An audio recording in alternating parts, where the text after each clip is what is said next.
மானுடாண்மைக்கு மண் கொடுத்த சீதனங்கள் நாங்கள், மனிதர்கள் வாங்கி வைக்காத மண்ணின் விசிறிகள் நாங்கள். கவிஞர் மு மேத்தாவின் பூமியில் குரலாக விளங்கிய கவித்துளையை முன்வைத்து அனைவருக்கும் என் வணக்கத்தை உரித்தாக்கி, பசுமையும் பாரம்பரியமும் உங்களின் பொறுப்பை பற்றி பசுமையாய மரப்பேச வந்துள்ளேன். கிள்ளி வளர்த்தேன் பறந்து விட்டது, அணில் வளர்த்தேன் ஓடி விட்டது, மரம் வளர்த்தேன் இரண்டும் திரும்பி வந்து விட்டது. ஆம், அப்துல் கலாம் ஐயா அவர்களின் பொன்முனையை சிந்திக்க உங்களுக்கு மரமாய நான் அழைப்பு விடுக்கிறேன். வீட்டுக்கு ஒரு மரம் வளர்க்கும் என்பது அன்றைய வாசகன், ஆனால் ஆளுக்கு ஒரு மரம் வளர்க்கும் என்பதே மரமாய என்னுடைய வாசகன். மண்ணில் உள்ள மக்கள், பறவைகள், விலங்குகள், பூச்சிகள், புட்பூண்டுகள் யாவும் மரங்கள் உன்னையால் இருந்து தீர்த்தே. ஆம், மனிதனுக்கு நிழலாகவும் விலங்குகளுக்கும் பறவைகளுக்கும் பூச்சிகளுக்கும் புட்பூண்டுகளுக்கும் வாயிடமாக திகழ்கிறேன் நான்.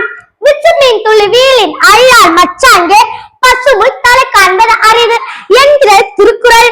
உலகில் உயிர்கள் வாழ்வதற்கு மழை நீரையும் நீங்கள் உண்பதற்கு சத்தான காய்கள் கனிகளையும் நான் தருகிறேன். நீங்கள் வெளியிடும் கார்பன் டை ஆக்சைடை எடுத்துக்கொண்டு தேவையான ஆக்சிஜனை தருகிறேன். மண் அரிப்பையும் நிலச்சரிவையும் தடுக்கிறேன். நிலத்தடி நீரை அதிகரிக்க செய்கிறேன். அன்று முதல் இன்று வரை பசுமாடு தின்பது பாரம்பரியம். என்னை வெட்டி விட்டீர்கள் என்றால் பசு நெகிழியும் காதத்தை தின்று பசு தரும் பாலையும் தயிரையும் நீங்கள் தருவதால் நோய்தான் உங்களுக்கு. பசுந்தலைகளை கொண்டு விவசாயம் செய்தால் மகச்சூல் அதிகம், நோய் குறைவு. பசுந்தலைகளை மறந்து விவசாயம் செய்தால் மண்ணில் புழுப்பூச்சி கூட மிஞ்சாது. பாரம்பரியம் கேள்விக்குறியாயிற்று. முன்னொரு காலத்தில் நான் தான் அந்த ஊரின் ஆன்மாவாகவும் பாரம்பரியமாகவும் திகழ்ந்தேன். ஆனால் இன்று பாரம்பரியத்தை மறந்து நாகரிகம் என்ற பெயரில் எங்களை சிதைக்கிறீர்கள். அதன் விளைவு மாசடைந்த காற்றும் நோய்களும் உங்களை சூழ்ந்துள்ளது. இவ்வாறு பயன்படும் எங்களை யாரும் வெட்டக்கூடாது எனும் சட்டம் கடுமையாக ஏற்றப்பட வேண்டும்.